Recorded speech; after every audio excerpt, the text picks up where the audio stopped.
This is a canyon in Grand Theft Auto 6. Red clay, 150 feet deep, cut through with a road, and it's in a game set in Florida, which is a bit of a problem because the highest point in the entire state of Florida is 345 feet. That's Britton Hill, up in Walton County. It is the lowest state high point in America. There is no canyon. So where did Rockstar actually get it? I'll come back to that one because the answer is genuinely my favorite thing I found, but it's the same story everywhere in this game. Leonida isn't invented, it's traced, and once you start pulling on it, you can find the real building, the real bridge, the real bar for almost every shot they've shown us. So that's what this is.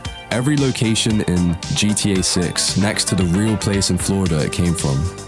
Let's start with the easy ones, because honestly, they barely even tried to hide some of these. The county Vice City sits in is called Vice Dale. The county Miami sits in is called Miami-Dade. That's it. That's the whole change. There's an island in the game called Watson Bay. There's an island in Miami called Watson Island. There's a lake called Lake Leonida, which is just the state's own name. And in real life, that's Lake Okeechobee. And the keys in-game are the Gator Keys. My favorite one is Key Lento, because the real place is Key Largo, and Largo is Spanish for long. Lento is Spanish for slow. They didn't translate it, they just picked a different Spanish word, which is a very silly joke, and I love it.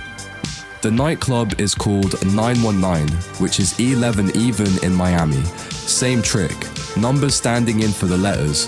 The strip club is Jack of Hearts. The real one is King of Diamonds. Same deck, different card. And there's a shop called Stock 305, which isn't a pun at all. 305 is just Miami's area code. Alright, Ocean Drive. This is the Ocean View Hotel, and this is the Clevelander at 1020 Ocean Drive in Miami Beach. Look at the signage. It's not just a similar hotel. They've copied how the lettering sits on the building. And the whole strip is like that. This is Ocean Drive at night in the game, and this is Ocean Drive at night in real life. And what I want you to notice is that Rockstar hasn't just done neon signs generally. It's Art Deco neon, that particular stacked, geometric 1930s style, which is the specific thing Miami Beach is famous for. And that whole strip nearly didn't survive, which I think makes it a slightly better joke that it's now in a video game.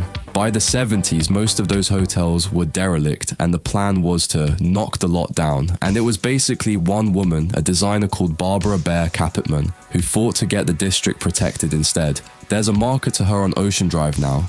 That blue vertical sign is the Colony Hotel, which is probably the single most photographed building on the whole street. And you can see Rockstar has kept the shape of it. The tall thin sign standing proud of a low white box with the rounded corners.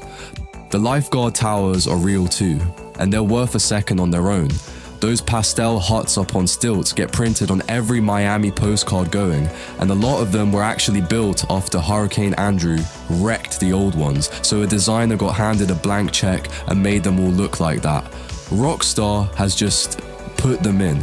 Same colors, same shapes, same stilts, and this is the beach itself. Which, fine, a beach is a beach, but even here the density is right, because that wall of hotels sitting directly on the sand with no gap between the city and the water is a very specifically Miami Beach thing. Here's the rooftop pool from Trailer 1. Fans matched it to the Trezor Tower at the Fontainebleau up on Collins Avenue. I'll be honest, that one's a bit more arguable than the hotels, but the shape of the pool deck and that skyline behind it do line up. This is the skyline, and that's Brickell and downtown Miami. Rockstar shot it from out over the water, looking back at the city, which is exactly the postcard angle. That big wheel on the waterfront is Skyviews Miami, down at Bayside. And look at what's sitting right next to it. That grey wedge with the coloured lines running across it is the Sahara Arena, and in Miami, that is the Kaseya Center, where the Heat play. Rockstar have even left the banner hanging on the end of it. They've just renamed the team the Vice City Narcos. This is my favourite Vice City one. That's the causeway out of the city at sunset, and in real life, it's the MacArthur Causeway, the road that takes you from downtown Miami over to South Beach past the cruise ships. Speaking of, This shot of the container port is Port Miami, which is one of the biggest cruise ports on earth, and it sits right in the middle of the city where you can't miss it. And this street of murals is Wynwood. In the game, it's a backdrop for lowriders. In real life, it's Wynwood Walls, which is an actual outdoor museum of street art, and it looks like this. The club interiors are their own thing. Miami's nightlife is genuinely the reason a lot of people go, so of course it's in there. And Jack of Hearts, like I said, is King of Diamonds, which in real life is a blue neon box on the side of I-95 that has been name-checked in more rap songs than I could sensibly count. Rockstar have given it to Booby Ike, who's the music industry character, which is a fairly pointed bit of casting. This shop is called Stock 305, and if you don't know Miami, that just looks like a name. 305 is the area code. It's the one everybody down there puts on their shirts and in their songs, and Rockstar have painted it on a streetwear shop and covered the whole thing in graffiti, which is about the most accurate thing they could have done with it. But I want to show you how far people have taken this, because it goes a lot deeper than landmarks. Somebody lined this frame up in Google Earth from the same angle Rockstar shot it and started naming the individual buildings. That one's 1500 Ocean Drive, which is just condos. That's the Royal Palm. That one's the Luz. Those aren't famous buildings, they're ordinary hotels. And they're in the right order, in the right places, with roughly the right shapes. Same thing here. This is the view off Lucia's balcony, and lined up against Google Earth, you get the Continuum, the W Hotel, and Faena House, which means somebody at Rockstar stood in a specific spot in Miami Beach and modeled what you can see from it.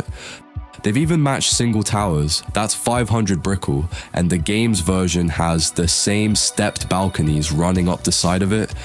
And this is the one that gets me.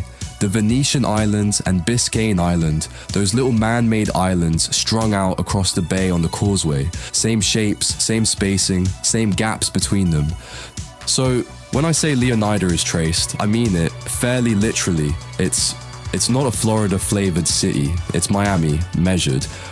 Right, let's go south, down into the Leonida Keys, because this is where it gets good.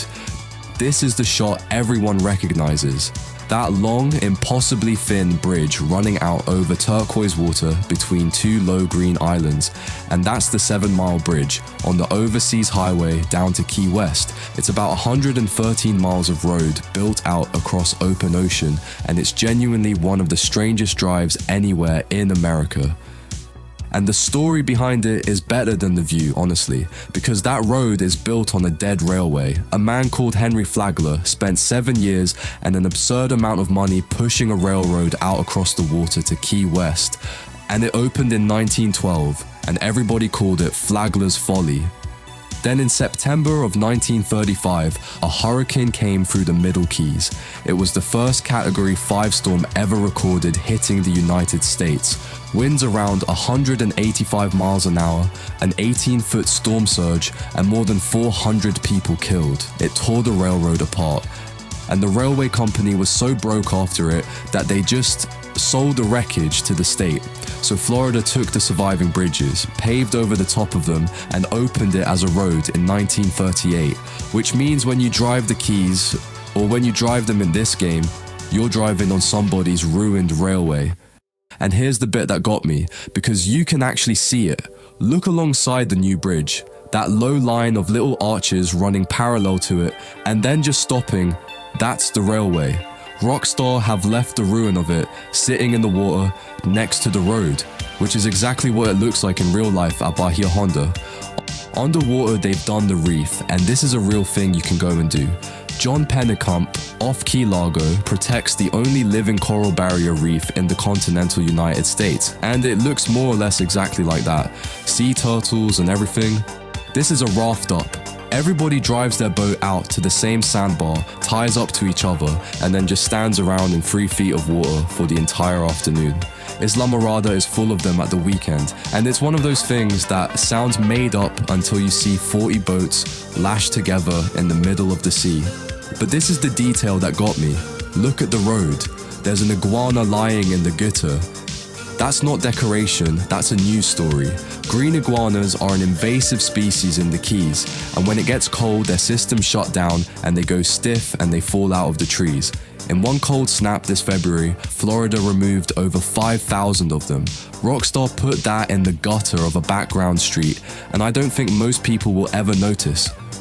And the bars are right, low, wooden, open at the sides, string lights, everybody a bit sunburnt. You even get dolphins coming up on the boat, which, again, that just happens down there. West of that is Grassrivers, and the name is a straight translation. The Everglades are called the River of Grass, because that's what they are.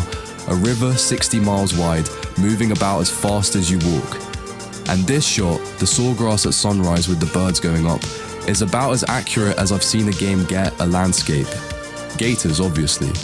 But here's the one nobody expects. These houses standing out in open water on stilts, miles from anything. That is a real place, and it's called Stiltsville. It sits in Biscayne Bay, about a mile off Miami, and it started in 1933 with a fisherman named Crawfish Eddie Walker, who built himself a shack on stilts out on the flats. And he built it exactly 1 mile offshore, because at 1 mile offshore, gambling was legal. So officially, it was a bait and tackle shop that sold beer and a crawfish chowder he called chilao. Unofficially, it was a floating casino with a rum-running operation attached. His fishing mates started building their own, and by 1960, there were 27 buildings out there on the water. And then the hurricanes came for it, one after another, and now there are 7 left. Nobody's allowed to build another one. They're just sitting out there in the bay, slowly going, and Rockstar has put a whole village of them in the game. The flamingos are a nice touch too, and a slightly pointed one. Wild flamingos had basically vanished from Florida for about a century, shot out for their feathers mostly, and they've only started coming back in the last few years. North now, up to the Panhandle and Port Gellhorn. Rockstar have described this as Leonida's forgotten coast, and the consensus is it's Panama City. Same working waterfront, same feeling of being a very long way from Miami. The Starlet Motel is the giveaway. That style of sign, the big script name up on a pole with the arrow and the neon, is old Florida roadside. The stuff that got built for people driving down in the 50s and mostly just stayed. And then there's this one, which made me laugh out loud. That is a crazy golf course with a giant alligator on it. There is a real one. It's in Panama City Beach. It's called Goofy Golf, and it opened in 1959. It's got a sphinx and an Easter Island head and a Buddha and a volcano and several dinosaurs, and on one of the holes you put straight through an alligator's mouth. It was all built by one man, a welder called Lee Coplin, who went around the South putting up these enormous surreal concrete animals next to the road so that people would look at them and pull over. And the thing is barely changed since 1959. His daughter still runs it, and the character standing in that Rockstar screenshot is a Port Gellhorn local, which is to say he's from Panama City. Then there's Ambrosia, which is the agricultural bit, and it's the one people argue about most. But this shot settles it for me. That's a field on fire at sunset, with the power lines going over it. That's a cane burn. Before they harvest sugarcane in Florida, they set the field alight to strip the leaves off, and for a few months a year, the sky down around Lake Okeechobee looks exactly like that. It's also been the subject of a long-running fight about the smoke. And the industrial skyline at night fits the same area.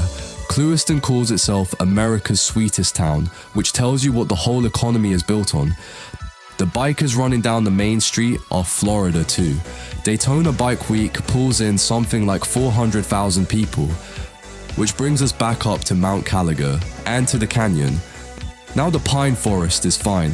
North Florida really does look like this. Longleaf pine, sandy soil, hunters walking through it.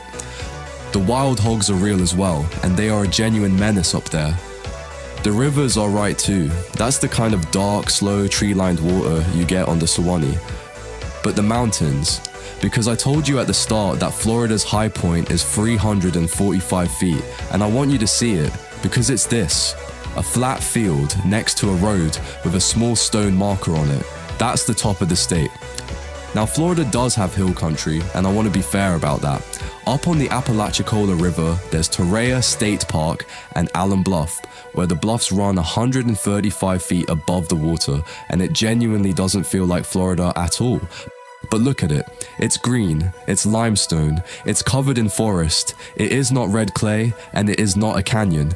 This is where it's from. It's called Providence Canyon, and it's in Georgia, about 40 miles over the state line, so near enough that you could drive it in an afternoon, and far enough that it is very much not Florida. They call it Georgia's Little Grand Canyon. The gullies run about 150 feet deep. The walls have something like 43 distinct colors in them from the iron and the clay, and you get these spires of orange and white standing up out of the trees, which is precisely what Rockstar has drawn. And here's the part I actually love, and the reason this is the last thing in the video. Providence Canyon isn't ancient, it isn't even natural. Farmers turned up in the early 1800s and cleared the pine forest off that land to plant cotton, and the soil underneath it was soft, and once the trees were gone, the rain just got into it and started digging.